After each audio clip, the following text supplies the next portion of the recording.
Let me tell you something. It's been a long time since I had a proper Sonic fix. But once I figure out how to get this into my veins, I'm gonna be on the next level from there on out. The last major Sonic title to come out was Sonic Boom: The Rise of Lyric. Sure, there was Fire and Ice, but I don't really count portable titles as being major titles.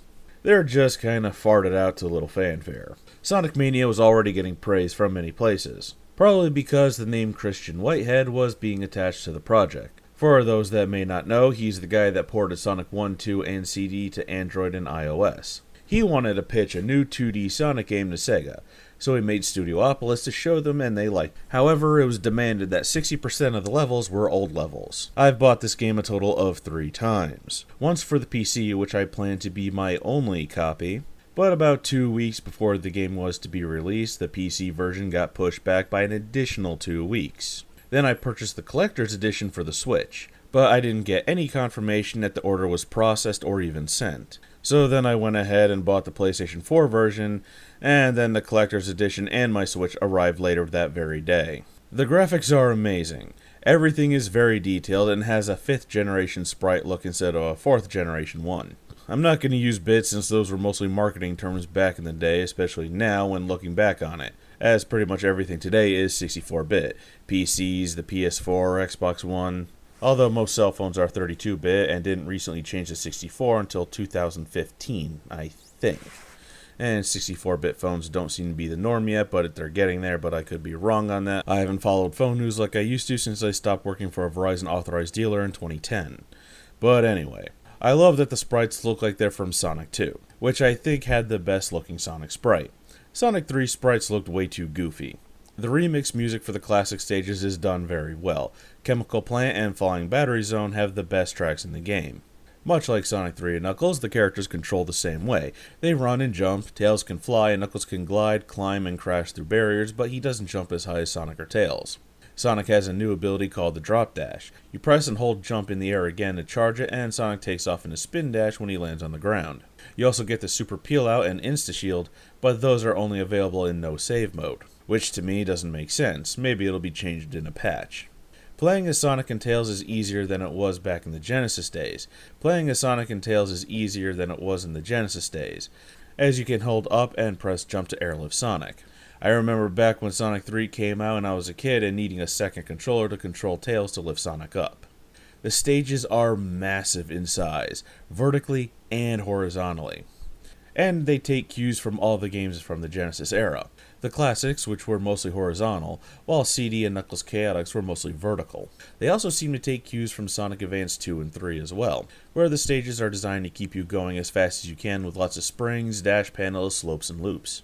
I've heard people complaining about how so many stages were returning from the classic games, but it doesn't matter. Their layout is completely different to the point where they feel original, so whatever path you were used to, it's not going to happen. The old stages incorporate elements from other old stages as well. Stardust Speedway Act 1 is a lot like Marble Garden Zone, or Hydro City has a floating around bubble mechanic from the 8-bit games. And Chemical Plant also works kind of like Wacky Workbench from Sonic CD. The bonus stages are the blue spheres from Sonic 3 and Knuckles. Collect all the spheres and you get a silver medal. Perfect the stage and you get a gold medal instead. These got boring and old fast for me, and I avoided them for the most part after the first few. Completing bonus stages unlocks special modes like Blue Sphere Mode or and Knuckles Mode, which has Knuckles follow the player, even another Knuckles. I'm more of the traditionalist when it comes to bonus stages. I like getting actual bonuses like shields or 1-ups, and the duration is based on my skill, not because I'm lost in a maze or because there's over 100 spheres to get. The giant rings for the special stages are very well hidden. I've completed stages without finding a single one. I found 2 in Green Hill, 1 in Chemical Plant, and 2 others in different stages. The stages themselves are a combination of Sonic CD and Sonic Heroes. You chase a UFO carrying an emerald, collecting blue spheres to go faster, and rings to increase the amount of time you have until you're ejected from the stage. I've heard that there's a glitch that will soft lock the game if you take damage just before getting the emerald, and Some Call Me Johnny has actually demonstrated that glitch happening. The bosses are really fun fights, especially the hard-boiled heavies, and the sub-bosses are done really well too. I liked Hydro City's sub-boss where you pilot the Egg-O-Matic and use it to pull Robotnik into the fan blades, or playing against him in a game of Puyo Pop, which is an unlockable mode in itself. I've had one glitch happen more than once, and that was during the Metal Sonic boss fight. The music doesn't load. I think I've only heard the song once because it's never occurred after that. There's also one special stage that can't be perfected because once you complete a circle of spheres, one on the inside will not turn into a ring, and I think the ring count is off as there's a lot more rings than I could find. But after all these years, the Sonic fans who've been complaining about wanting a 2D classic game that hails from the Genesis days should have absolutely nothing to complain about, but what am I talking about? They will. Because some Sonic fans are that stupid and whiny and can't be satisfied with anything. The mainstream gaming media, even while giving this game high scores, still drag Sonic through the mud by constantly trying to make it sound like his 3 definitely, maybe 5 depending on your opinion, bad games have made the other 70-something games bad. They put that thought in your head so that way you subconsciously think that Sonic equals bad, despite the fact he's had numerous games, which a lot more of them are good than the few that are truly bad. Mario has had bad games, and so did The Legend of Zelda. They were just lucky to be on the Philips CDI, a system that no one in their right mind would own at time of its release or even now.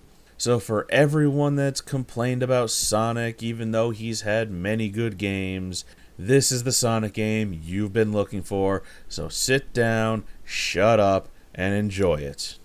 I never wrote a proper ending to this review, but you see this? You see this? And I already bought 2 other versions of this. That should tell you all you need to know.